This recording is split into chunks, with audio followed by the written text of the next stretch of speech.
Now we're rolling. Damage Plan MMA podcast. I am Jason. As always, my co-host, Mr. Zack Partridge. What up, dog? Merry Christmas. This is our Merry Christmas edition, the end of the year. Is this Merry Christmas? Is this our last podcast? This is, well, I don't know if it's going to be our last podcast for the end of the year, but it's the last fight card. Is this the last fight card of the year? Yep. They're putting us on like a 2-week break. What are they doing? They've conditioned us. I don't think we have fights until January 16th. Oh. Yeah. What? This is like the first fight card since I believe July. That we've had fights every week since July. Pretty crazy, huh? It's so nuts. We've been spoiled, man. We have been spoiled. What are we going to do? What are we going to talk about? Soccer? We can spend time with our families. Should probably spend some time with our families. Merry Christmas, Tanner. Always appreciate the support, sir. Always, always, always. Okay. Are you ready for Christmas, Zach? Did you get all your Christmas shopping done? Oh yeah, big present for the wife. This is the first. What'd you get? Where's your? Yeah, in fact, yeah, Zach. Where's your Santa hat? You're not really in the Christmas spirit right now. I'm wearing a red shirt. That's as Christmas as I get. What did you buy your wife for Christmas? Oh, you can't say it. She's listening. Say it. She listens. Yeah, I got it. She is listening because she just commented. Hilary, you can't know. Plug your ears. He'll text it to me. I'll text you. I'm sure the boys are all ready to go for Christmas. Yeah. They just showed me what they wanted. Hunter did at Walmart earlier. A new Xbox? Hunter's with me today. Hunter's not getting a new Xbox. His old one works fine. He beats your butt on it. We're 1-1, man. We got to run it back. Yeah. It's called a Happy Napper. Look, what's a Happy Napper? It has that's pretty cool. It has a pillow built into the sleeping bag. Oh, I like naps, that. But it's a shark. Dude, do you guys have a weighted blanket? Yeah, it's called Tebow, my 80-pound dog. He lays on me. If you can, that is the best investment you and Hilary can ever make is buy a weighted blanket. Really? Sheree and I we don't have one for the whole bed. We have our own. Like she has hers, I have mine. And it's amazing. Best sleep you'll ever have. Okay. Look at me promoted these weighted blankets. Are they a sponsor of the show? No, but they should be. Okay, well then don't give them any screen time if they're not paying us. Tanner's calling me out on UFC 4. Tanner, let's get on tonight. It's on tonight. Tanner, I'm coming. We could do a little tournament. Let's do it. Hunter can't play with his guy, his souped up guy. Okay, Hunter. This is a USADA tested only. Okay, hold on one sec. We're just gonna do this. Can you hear us? What's up, Hunter? Yeah, I can hear you. So talking to the microphone. You talk a little trash if you want. Are you ready to play some UFC tonight, Hunter? No doubt. I got to get my win back because you used your souped up guy against me last time. So we're gonna play. You're gonna use him again. We're gonna play tonight. We're gonna play tonight. No created characters. Have to pick a UFC fighter. I'm doomed. Well, can I use my created character? It's not a good deal. Just saying. I mean, it's only fair. How about you pick your guy and I'll pick my guy, and we'll let our buddy Tanner here pick his guy, and then we'll throw down. We do it random. How about we pick a weight class and then we just hit random and you have to fight with whoever. Oh, let's do it. Yeah, perfect. There we go. It's in. It's on, Hunter. All right. It's on. See you tonight. See you tonight. All right, buddy. Sucker. Hunter's on there talking trash to me. Love it. Love it. He's my kid. So we got our last fight card of the year. Yeah. Do you guys, before we get into the card, do you guys have Christmas parties you go to? We're not really like family parties, but we're not like really like we're not really big partiers. Yeah. Like I didn't know if you did like family Chris. Like I used to go. Believe it or not, I don't have friends. I'm sure my wife has people that would invite us, but no, you don't do like family parties. Do you guys do like family get-togethers for Christmas? Kinda. You can say it, Zach. You can wear a mask, just social distance. Not wearing a So mask. I have to tell you the story before we get in there. So when I was younger, when I was still in the Marine Corps, we used to have our family Christmas party at the VFWs.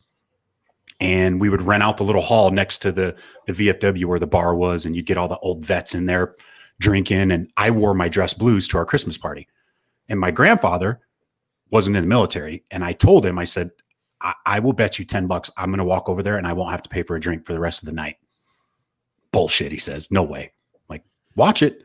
I go over there. It was crazy. Like, anybody that's listening, that was a bet. You know how it is. You go in there. Here I am, a young 21-year-old kid, and all these old guys are in there. You mother effing jarhead, sit down, and buying me drinks all night. And yeah, it was pretty fun. I miss those days.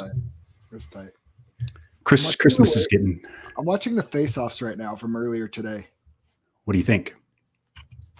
What fight stands out to you the most? I think that Michelle Pereira versus Chaos Williams. Just Michelle Pereira. He's always a show in himself, but yeah, I just think that fight's going to be fireworks. What'd you think of Duran Wynn and Arroyo face-off? So Wynn is a midget. He's DC's little. I know he is. He's like a mini DC. But here's my question with that fight: is I actually was looking at that as a possible upset because he is a slight underdog. I was like, I bet you his wrestling's pretty good. I bet you he could just wrestle him for 3 rounds and get a decision. That was kind of my first. But then I saw the actual size difference because I knew he was a littler guy. Yeah. But then I saw the actual size difference and I was like, yeah. I don't think so. I couldn't get on that underdog. Let's go through our picks. Let's go through our picks. Let's go through the picks. All right, we'll start at the bottom. So first fight, we had a few cancellations. We got Carlton Minus against Christos Giagos, and Christoph Giagos is actually a fill-in because Minus's opponent tested positive for COVID. So this is a late replacement fill-in.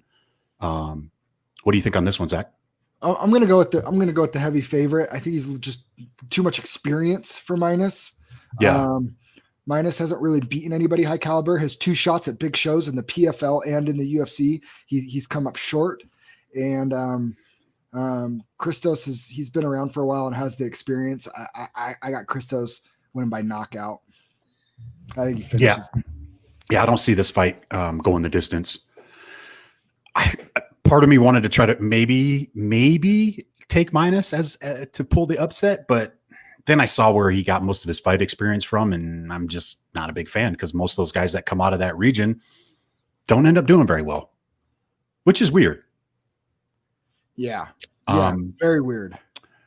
You would think, like, if you compare like the fighters that come out of like the Northeast versus Northwest, like those guys that come out of the Northeast are tough.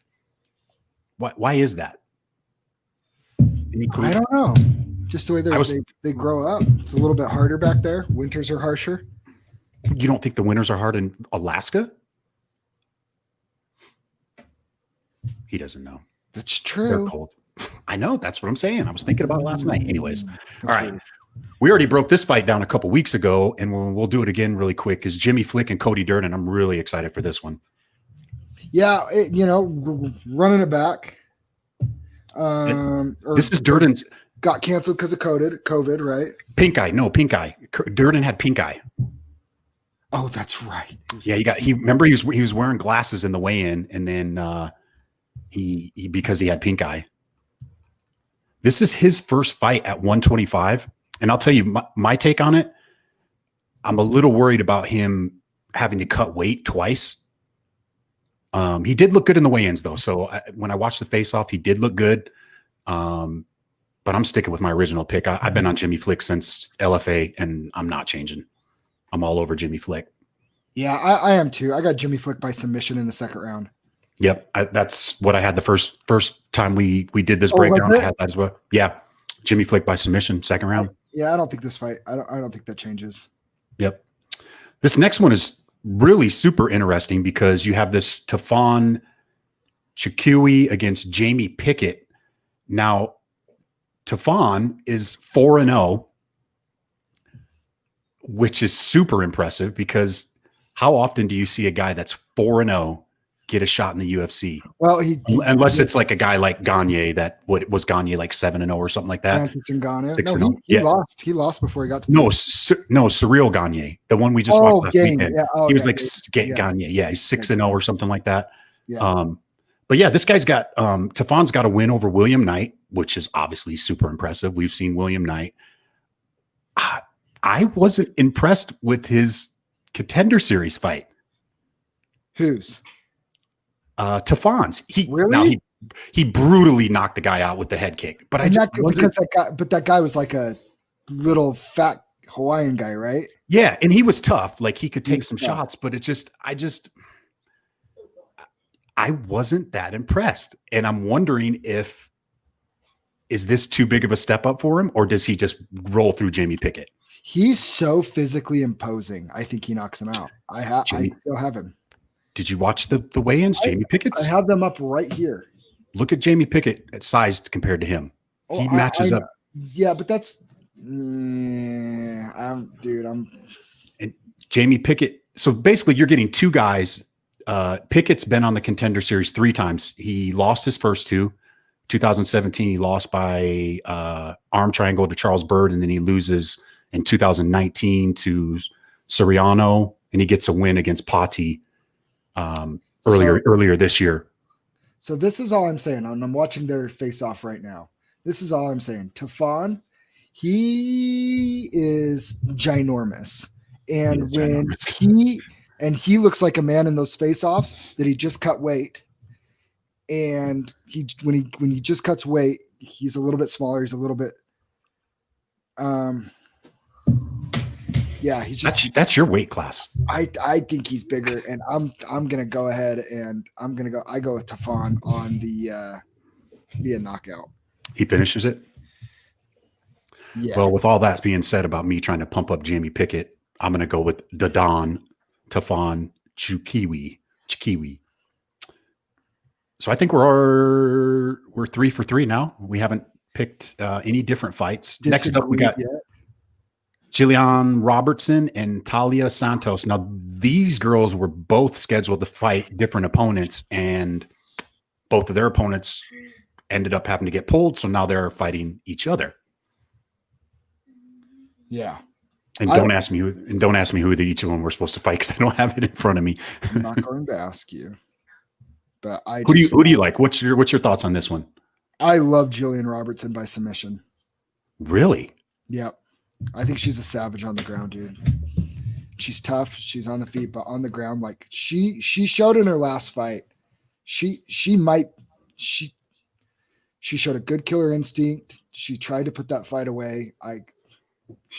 Rear naked choke to Courtney Casey in her fight before that. Lost to Macy Barber, who's kind of the next big thing, the next big hype train in the UFC, right? Was on time. But I mean, she's in the UFC, she's 4-1 in her last 5 fights. Yeah, she's been on a tear lately. And she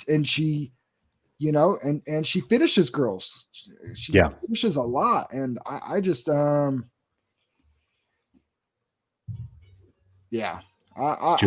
like him. You're on Robertson. I'm going to have to. I like Julian by submission. You think she thinks what's the odds on that? Let me check to see what the odds are on that. I think you're probably going to get pretty good odds on that. Robertson inside the distance. Robertson by decision. It's Robertson submission. Robertson by submission is. Oh, it's just going by round. It's not giving me it's in round 1, it's plus 600 if she does it in round 1. I don't see her doing it in round 1. She wears girls down. I could see a second or third round submission. I have down here. I predicted a second round submission, but second round submission, it's plus 900 if you do her second round submission, plus 1600 if you got Robertson in round 3 by submission. Sign me all the way up. It's because they have the fight as a coin flip, and they have it going the distance over 2.5 minus 170. I like it. I do too. I think she's a little savage. Yeah, I'm with you on that one. I'm going to take Jillian Robinson on that one as well. Next one, we got Mini DC, Deron Wynn against Antonio Arroyo. If you guys haven't seen Deron Wynn, go watch the weigh-ins and tell me if this guy doesn't look like a Mini DC. Antonio Arroyo. Yeah. Do you know what his link to Utah MMA is? I do not. Why don't you fill me in? He fought for Fierce on the night that Zack Cavender beat Justin Aldwell in Tooele. Oh. Antonio Arroyo was on that card. He fought out in Tooele, Utah. Yeah. Back, 3 years ago? Yep. Wow. I did not know that. Little fact check. I'm going to drop some knowledge on you. Fact check. Look at you go. I surprised you a little bit with my homework on this one. You did surprise me. So I said it before the air. I think at first I was like, maybe Deron Wynn was going to be my first upset. Yeah. Because Mini DC, probably a good wrestler. Maybe he could just take this guy down and hold him down and win by decision for 3 rounds. Yeah. And then I watched the weigh-ins. No, sir. Antonio Arroyo, I think he's just too big for him. Deron Wynn, I don't think has the experience in the cage to compete with somebody that's that much bigger than him. I'm going Arroyo via decision. A tough fight. I'm going to agree with you on this one too. Man, we're not making this very interesting, are we? You're annoying. I was kind of in the same boat as you. I thought, man, maybe Deron Wynn grinds this one out. I mean, he's tough. He fights like DC. He comes straight forward. He throws bombs. He's got good wrestling. He doesn't use it very often, which honestly, even if he did, I don't think it would matter because I just think Arroyo is just going to be too strong for him. And this is at a catch weight too, at 195. They both normally fight, I believe, 185, but they're doing a catch weight. I just think Arroyo's too big. We may have a little bit of disagreement on this next one, maybe, possibly. Pannie Kianzad against Sarge Eubanks. Who do you like on this one, Zach? I have written down my first underdog is Pannie Kianzad. Still don't have any disagreement. Wins via decision. I like her a lot. I like Sarge. Sarge, no joke. She's a tough girl. She's a strong girl. She's hard for that. But when you watch their weigh-ins, and they were both on the same season of The Ultimate Fighter too. Yes. And when you watch these two girls weigh in, one, I believe they were on the same team of The Ultimate Fighter even, and they've trained together and they know each other. And yeah. Penny was tough, and she made it to the finale of that season. And I think she's looked really good in her last few fights. I know that Sarge was looking better, and then she dropped her last fight. Yep. I think Penny's really coming into her own though, with a big win over Betch Correa and Jessica Rose Clark in her last 2 performances. I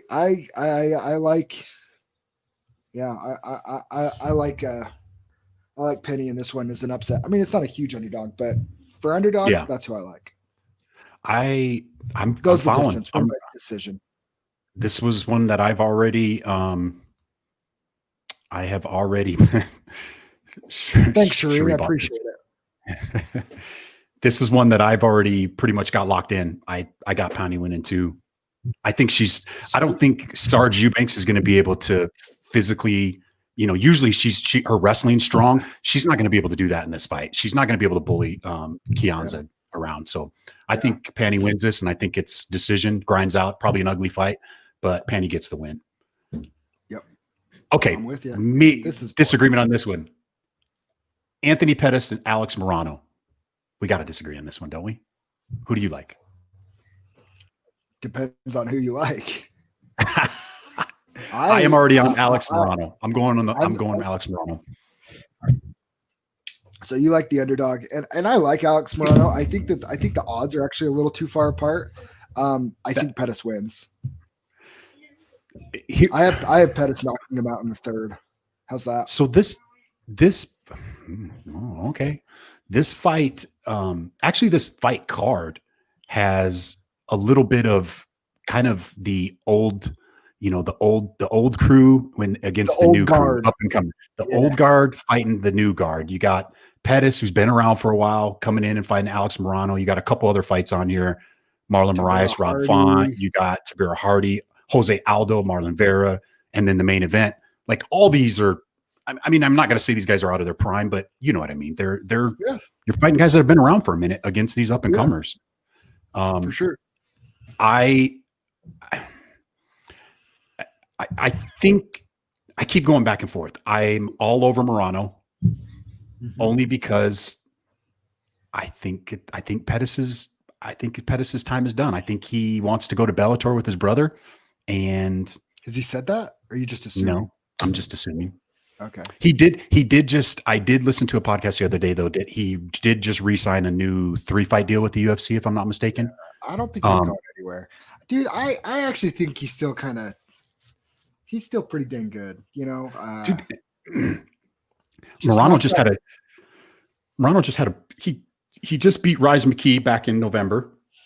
He had a brutal knockout loss to Chaos Williams, but then he comes back with an impressive win in his next fight, which you don't see a lot of fighters doing after they get knocked out the way he did.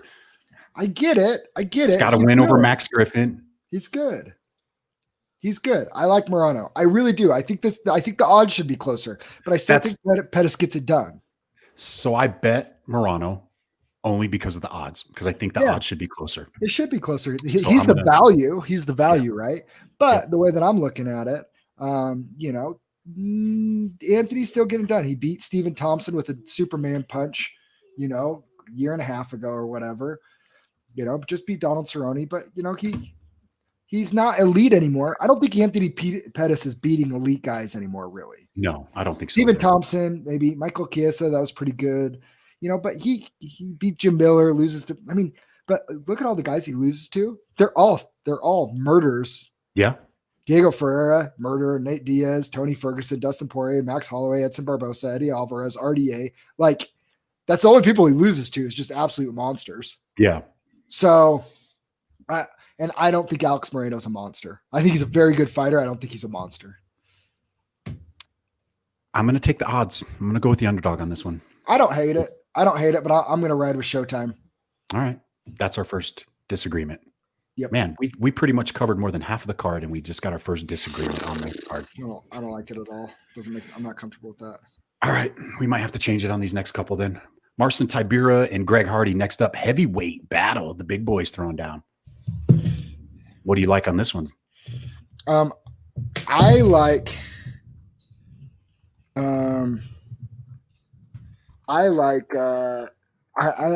Greg Hardy. Actually, I don't like Greg Hardy. I watch for him to lose. Marcin Tybura is tough and he's durable, and I don't think he's a guy that like is just going to get one punch knocked out. I mean, go look at Marcin Tybura and go look at his record and go look at what he does. I haven't even looked yet, but he's a decision machine. Yeah, his last three have gone decision. But if he wins by decision. But if he loses, he kind of gets knocked out. I think this is a horrible matchup for him. Yeah, I agree. And he's not athletic. He's tough and durable. And he's tactical, but he's tough and durable, but he's not really athletic. Greg Hardy is just on a way different level athletically than he is. He hits way harder. He moves faster. And the one thing you could say about Hardy, I hate giving this guy compliments. He's getting better every single fight. Yeah. You can see it. Leaps and bounds. He's just sucking it all in. And he's at a good camp, and he's got Dean Thomas around him, and he's got Rashad Evans in his, you know, and he's got these guys kind of, you know, mentoring him that are, you know, high level guys that have been around for a long time. And he seems to have the correct mindset, and he's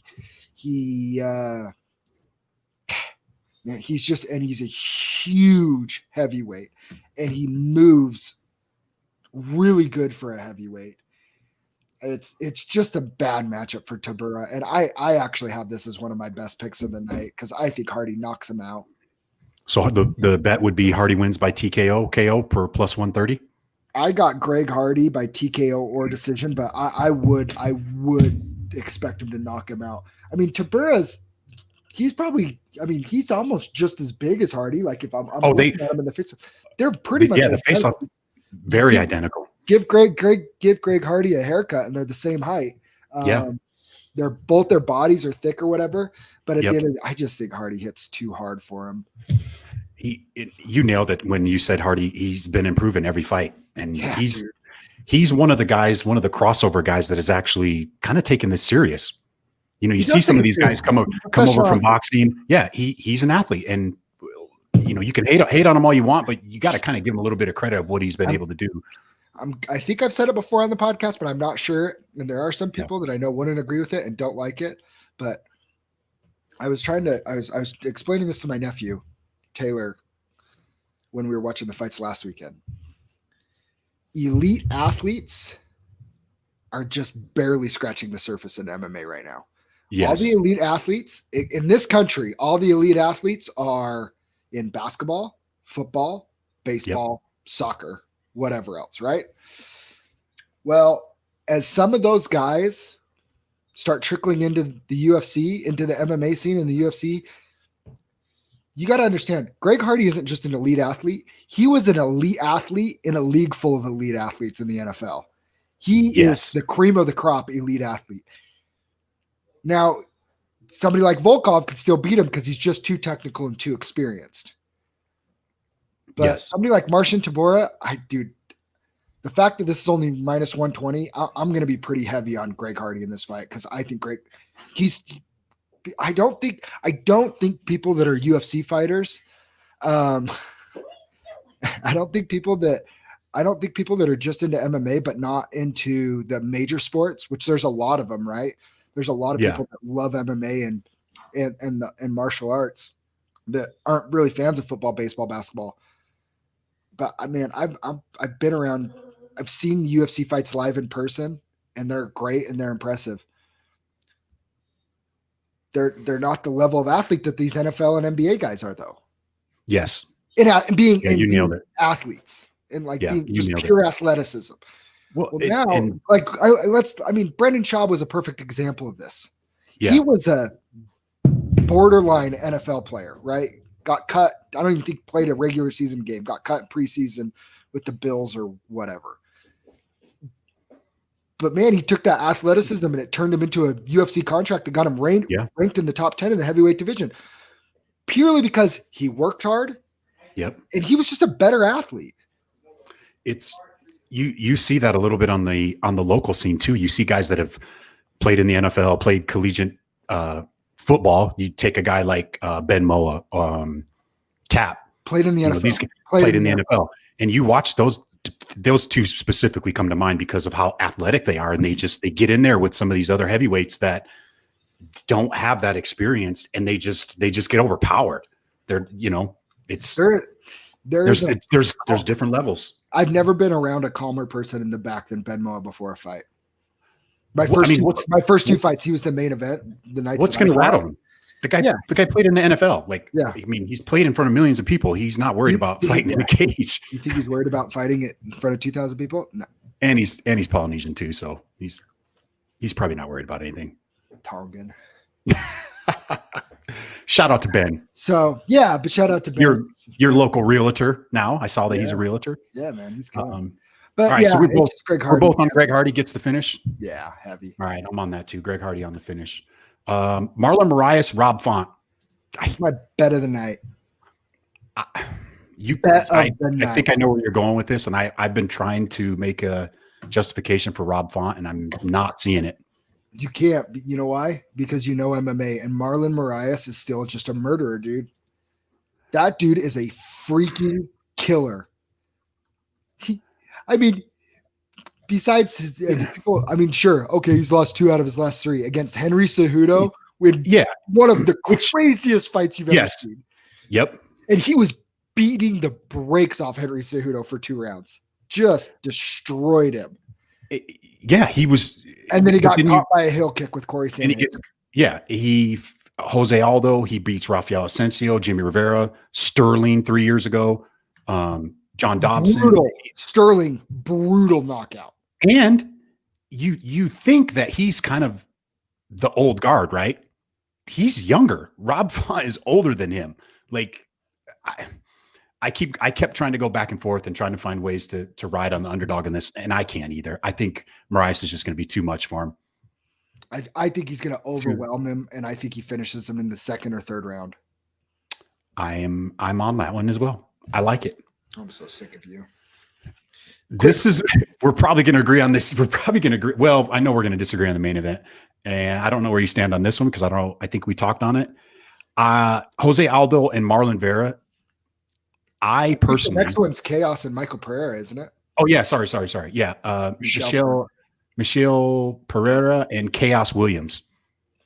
We're both on this too. We both. I mean, initially when this fight came out, I'm like, man, I'm going Pereira, but I'm riding the train. I'm riding the Chaos Williams train. I got him at plus 100, and I want to say it's almost. I think it might have flipped. I think he might be the favorite now.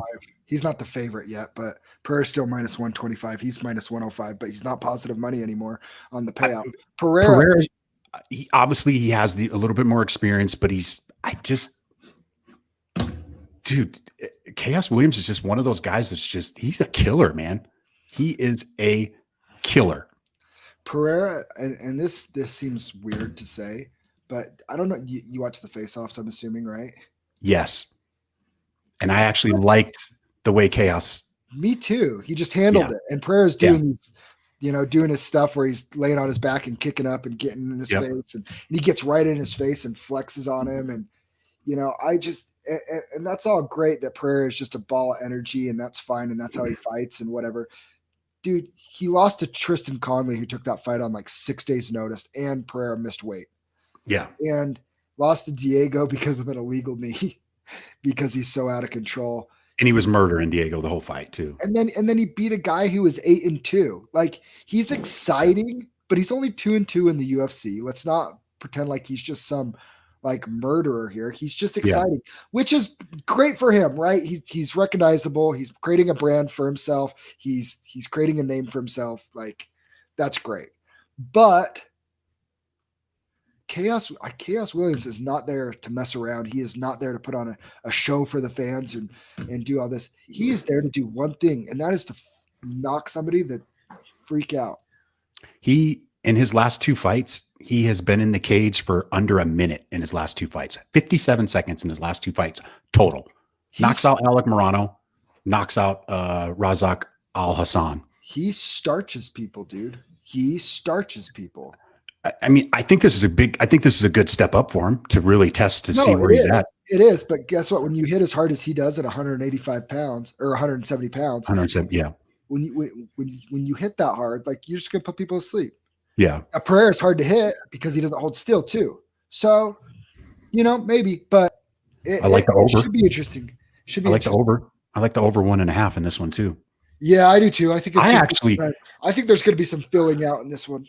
I actually like this fight going to a decision. Really? That'd be interesting. Yeah. I think, what is the odds on this?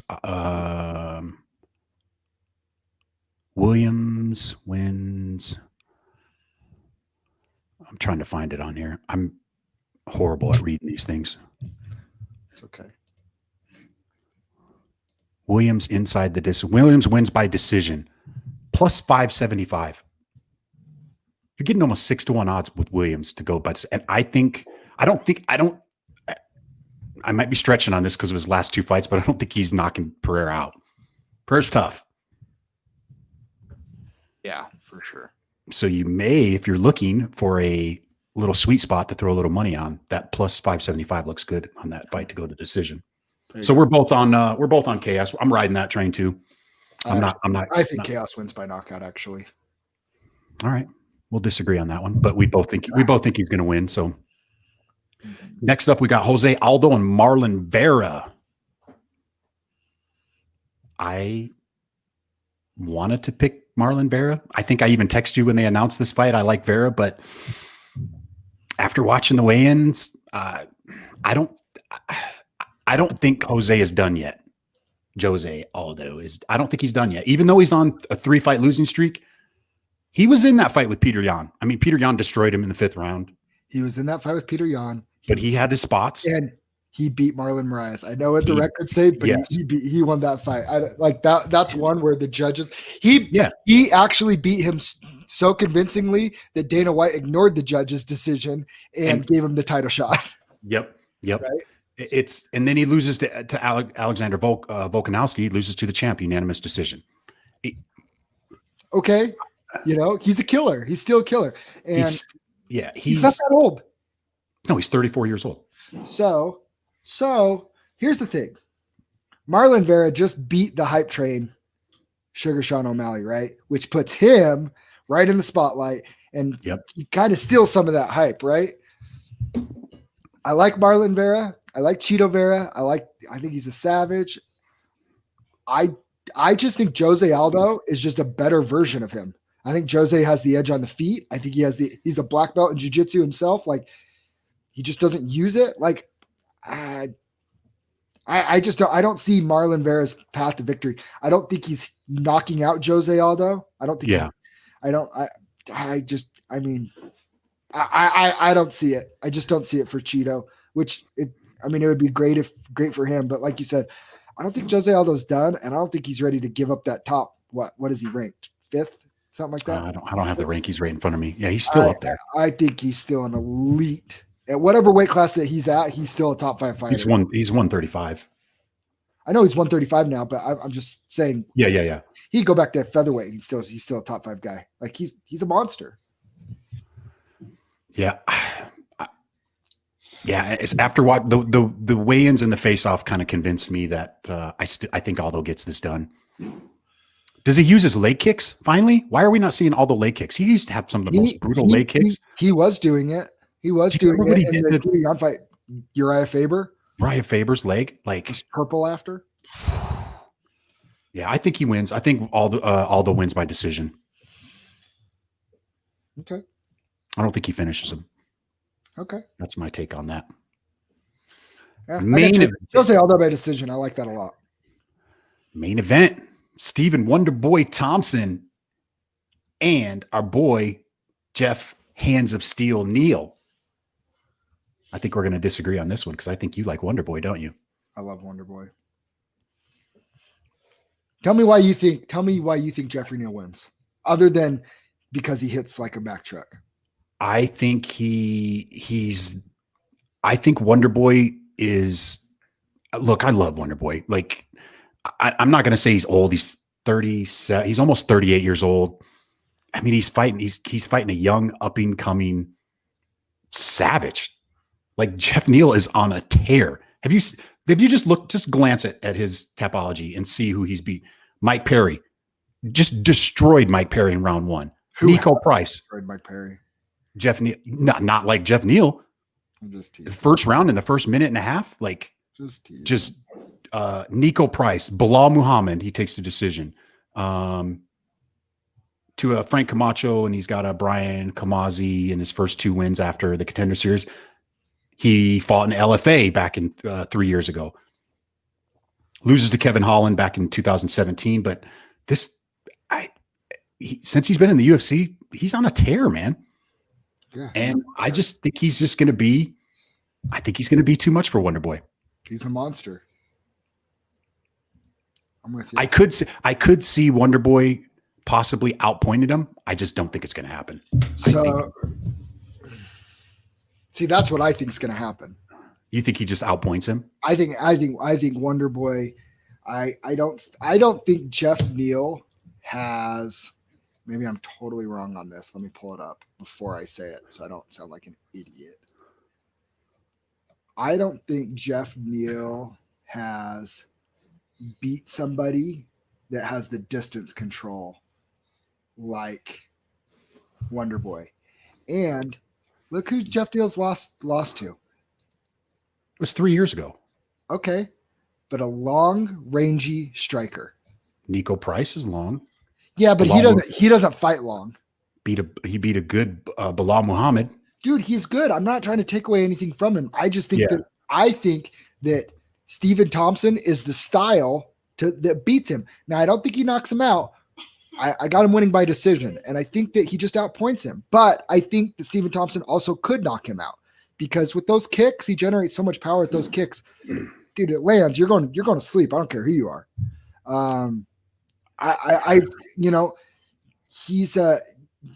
Stephen Thompson, he gets beat by skilled skilled strikers, right? He gets Superman punched by Anthony Pettis, who makes an athletic move and hits him up with a quick strike.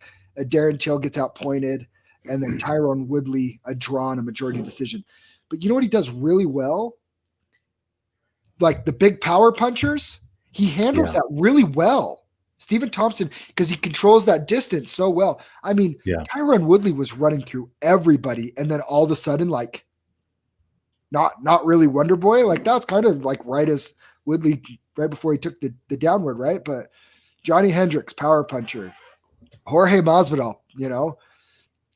I mean, he kind of gets caught by skilled guys, but Jake Ellenberger was a monster. He messed him up. Like Robert Whitaker knocked him. I mean, I like Wonderboy and I like him a lot. I think he has the recipe to beat somebody like Jeff Neal. That's all. Well, we're going to find out tomorrow night. I like that Jeff Neal's training out of Fortis MMA.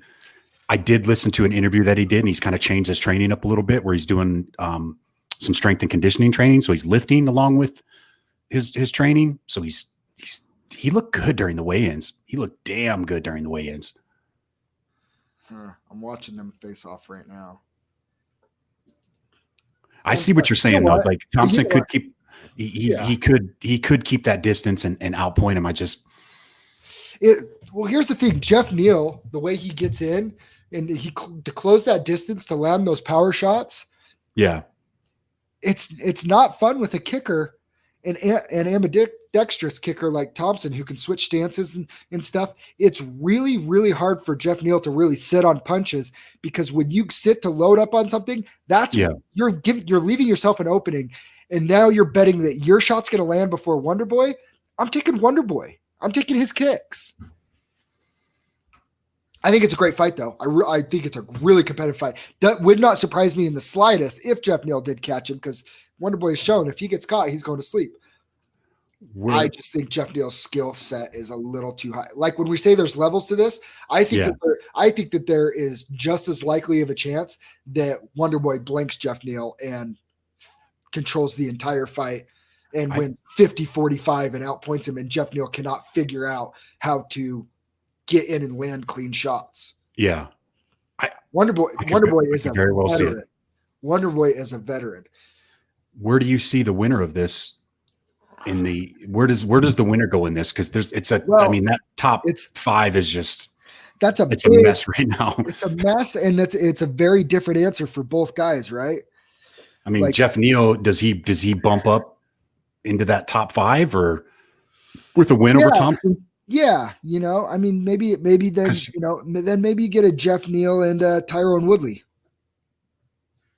or Damian Maia, right? And then if you're Wonderboy, it's like, man, like I don't know, Wonderboy, does he try and get like all those guys have dance partners? Yeah, that's the thing is if Wonderboy wins, does he get the next title shot, or do you give it to the winner of like a Colby Jorge will get the title shot. And our boy Leon Edwards is just this is a stacked division too, because if Chimaev wins, he's the real deal. You put him, you got him up there. You still got Neil Magny in there. You still got Bilal Muhammad in there. You could take Woodley out as far as I'm concerned. You could take Maya out as far as I'm concerned. I mean, Michael Chiesa, yeah, he's up there. Vicente Luque is up there. I mean, it's a stacked division. Yeah. Oh yeah. Oh, but yeah, you have a decision where Robbie Lawler's number 14 still. Like, I mean, it's like goodness gracious. Yeah, it should be a good fight. It should be a damn good fight. Did you see? How come we have not heard anything? Switching subjects here a little bit. Sports. Triple G's fighting tomorrow night. Just nobody cares about boxing other than the dork Logan Paul and Jake Paul. How staged was that? I didn't watch the video till yesterday, and I'm like, Brendan Schaub, why does everybody make a big deal? This is so staged. Did Brendan Schaub call Jake Paul and say, hey, we're going to be shooting here at this time. Come hit him in the face with a toilet paper roll. It looked like Dylan knew, though, too. It looked like Dylan knew what was going on, too. Oh, yeah, dude. Yeah. They knew what was going on. 1,000% staged. Look, I'm on the fence on this one because I kind of like what he's doing to get exposed. I mean, you look how many people retweeted that and look how much exposure he's getting off of calling all these guys out. Do I want to see him fight him? No, but I want to see him fight all of them. People want to see him fight all these guys. Like he's making himself relevant. Like, so here's the weird thing with Logan Paul and Jake Paul right now. I want to see Dylan Dennis and Jake Paul fight. I do too. I don't want to. But you know what? I don't care to see because Dylan Dennis is a grappler. Like I actually think like it's a decent boxing match. People aren't giving Jake Paul enough credit. He's a big, strong, athletic guy. He's an athlete, right? He's an athlete. Athlete. Yes, right? athletes. Like these guys are athletic. They just happen to be extremely charismatic and make more money doing YouTube. Yeah. I mean, I saw somebody say they wanted Emmanuel Nunez. I'm sorry, but he kills Emmanuel Nunez. Like, stop it. Stop it. I mean, I'm taking Emmanuel Nunez. No way. Yep. No way. Yep. No way. Yep. You're taking a over 200-pound man that's an athlete over a 150-pound woman. Oh, she's like 170, bro. When she fought Cyborg, she was huge. Still, you're fighting him. I mean, we don't need to get into it's just not there. Like he's just too big, too strong. I'm telling you right now, Amanda Nunez cracks him harder than he's ever been hit, including by his brother. Including by his brother. Dude, no. Okay. What if they did a grappling match? Because they're not gonna fight. Ragdoll him. They're not gonna. He has a wrestling background. She's a BJJ black belt. She would ragdoll him. I don't know, dude. I don't think so. I don't think it happens. She would choke. She would leg lock him, arm bar him, choke him, whatever you'd like.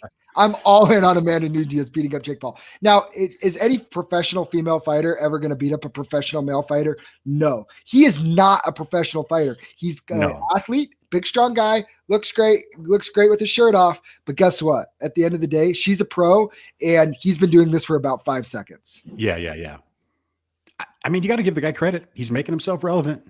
He's putting it out there. People are watching. People are listening. You know what's really interesting? Do you remember how did you see that Logan Paul said that him and Jake Paul, it was inevitable that they fight each other? No, I didn't see that. Logan Paul's like, yeah, within the next 2 years, we'll for sure box each other. And it'll be the biggest pay-per-view. It'll be the biggest pay-per-view boxing event ever. But see, that's the other side of it. If you're not a YouTube guy, like for me, I don't care to watch them fight. I don't want to watch them fight each other. I want to watch them fight real fighters. When they said like Conor McGregor, the best was Logan Paul. You see Logan Paul? He told his brother he needs to shut up about fighting Conor McGregor. Yeah. Or Floyd Mayweather. I want to see it though. I want to see it. I want to see it. Dude, for all these people too. I love who is it? Jeffrey Dutch, the guy in the group. Dutch. Yeah. Dutch. He actually likes Logan Paul against Floyd a little bit because of the size difference. Because the size difference, like, I mean, man, could you imagine if he like wobbled Floyd? There's no way. There's no way. Floyd would definitely have to. Floyd would have to be a little more serious than he was against Conor, against a bigger guy like that, because he's going to outweigh him by 50 pounds. He still just pieces him up. Dude. To say you just said that he had to be more careful with him than Conor. Yeah, he does. No way. No way. He didn't have anything to worry about with Conor. He had zero to worry about with Conor McGregor. Nothing. It was like a mosquito punching him. Pew, pew, pew.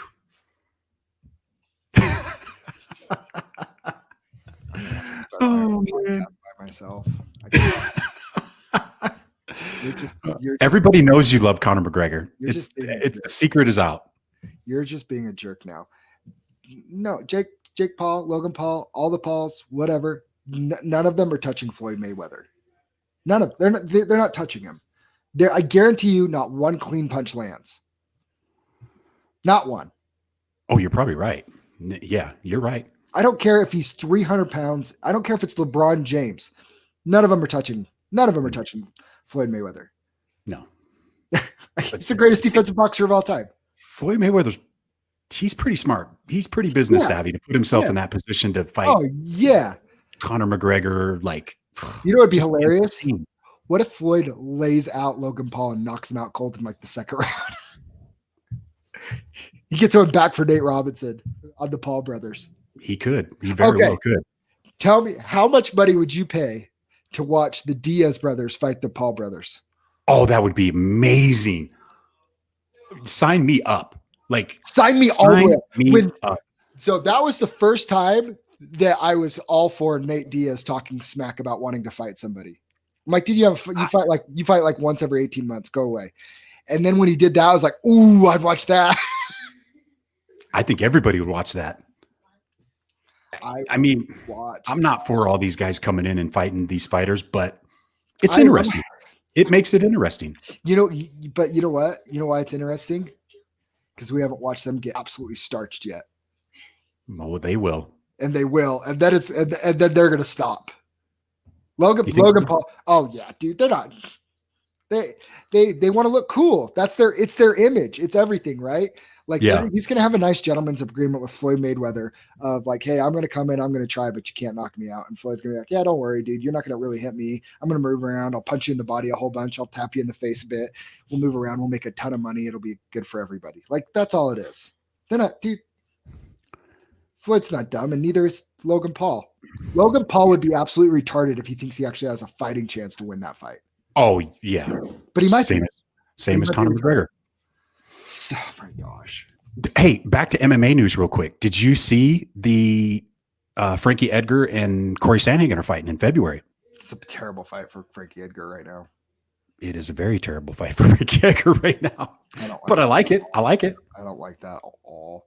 I like it. I want to see it. You're Frankie Edgar. You're trying to make a run for the belt, and I get that. And you're trying to beat Sandhagen, who just beat your teammate Marlon Moraes, and I get that. But I don't like that fight at all, dude. Yeah, Sandhagen's he's a different beast, man. I don't think Frankie's going to have the answer for Mr. Sandhagen. I don't think so either. Anyways, I want to see it. Are we done for the day? Is that it? Is that a wrap up? Apologize to Conor McGregor. No, that's not going to happen. You know damn well he didn't have a chance against Floyd Mayweather. You probably bet on McGregor in that fight, didn't you? Yeah, he was like I got him at like 8-1. Tell me, I mean, $50 to win 400 that a lucky punch landed. It was worth a shot.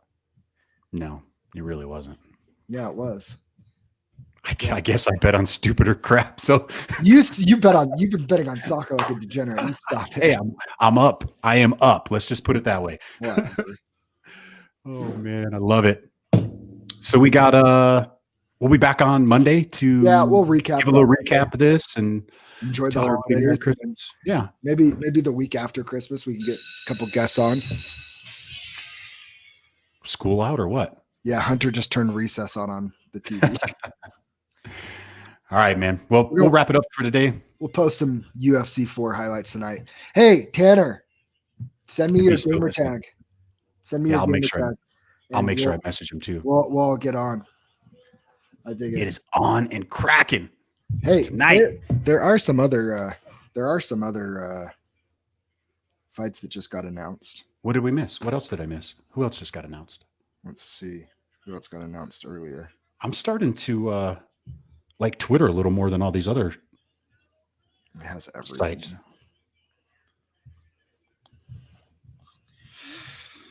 All right. Man, Jeff Neal looks good on the scale, man. He looks good. Well, so does Wonderboy. They both look good. They look great. It's going to be a great main event. They're both ready for 5 rounds.